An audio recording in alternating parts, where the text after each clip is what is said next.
Hello, everyone. I am a typical American. I am from Chicago, Illinois, and I'm starting a channel because I was told to start a channel to talk about my life. It's a very unique life. I'm just an average guy uh, growing up in Chicago, 30 years there. I'm now 41 years old, and I live in Thailand, Bangkok, Thailand, and I work there. And somebody told me to start vlogging or video blogging, whatever that means. And I'm really not that type of a social outgoing person where I want to broadcast my entire life on video. But he convinced me because there's a lot of Americans out there that are thinking of doing the same thing as me, he said. And this guy is a very influential person in my life. And I said, well, it can't hurt. I'm going to post things online. I'll hashtag some stuff and talk about my life, what happened. So I guess the title is important. So this title is about making the change from America to somewhere else. In 2007, I was graduating from the University of Chicago Graduate School of Business, and it was in the greatest recession known to mankind. I was in banking and I was trying to get a trading job. I was a trader back in Chicago, and I figured out there was just a lot of difficulty. So I decided, I was in New York at the time, I decided to go to China. Just go on a visitor visa, go and learn Chinese and come back to America and work and provide some sort of value to a bank that no other white person could do. Speak Chinese, read Chinese, and that's what I wanted to do. So in 2008, I left the bank that I was at and I made the trek over to China, thinking that maybe in 3 or 4 years I'd be back to America. And in 2010, February 2010, I arrived in Beijing, and it was a very, very big and overwhelming place. There was no English there, so I knew I had to study Chinese. And the purpose of my going online is to say, okay, so what happened in your life that made you go to Asia and stay in Asia? And I think that once you live in Asia a long enough time, you start looking at America like they're the stranger, they're the different one. So after 1 or 2 years there and learning Chinese, I started liking my time there. And with respect to my job that I had a job. I got a job at a very, very big company.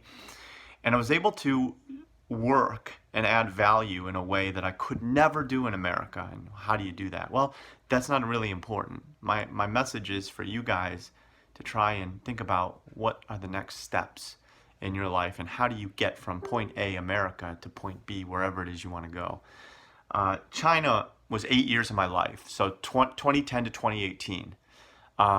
And for this video, I'm just going to talk a few more minutes about the opportunities in China. And I know a lot of men are going to be watching this saying, well, what's in China for me? Is there a job? Is there a girlfriend, a wife, and what opportunities are there? Let me just say that there's 1.5 billion people in China. So there's a lot of things that are going on, and they need Americans to go to China and work. Well, they're not going to advertise them here. So you're going to have to be prepared to make the leap and just go there and learn Chinese, because it's not English friendly. So this is going to take a couple of years, but the payoff is fantastic. I'm just a normal guy, as I said. I would be invited to parties in China with bosses and people giving me various types of gifts and women. Can you just imagine for a second, there's 750 million women in China, and they all love your white skin. Your white skin is like a commodity to them. So my life, I'm trying to tell you, with using this professional PG censor of saying, well, wait a minute, I was kind of a loser here. It was hard to get a date, and girls wouldn't really consider me, or I was too shy to go up to them. In China, everything became easy. And after dating many Chinese girls, I just started to look at people a different way.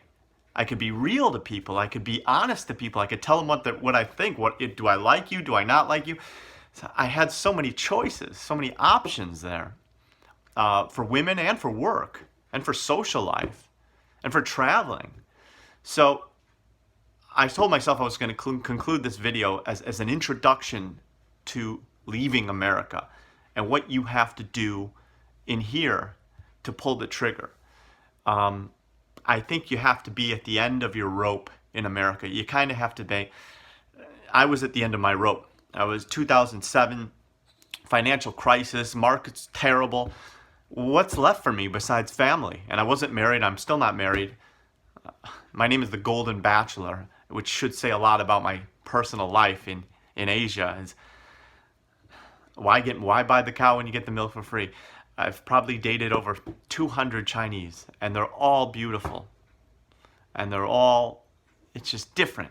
Imagine America, your life right now, and then imagine being it totally opposite in China.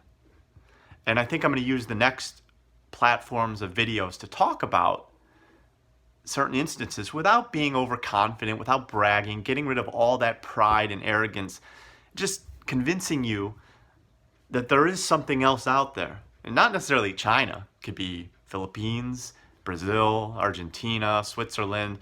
I like to stay in the emerging markets, though, the developing and emerging markets. And China, there's just so much to do still as their economy slows. India is a whole nother story. There's also 1.5 billion people there, but I don't know. China was very good to me.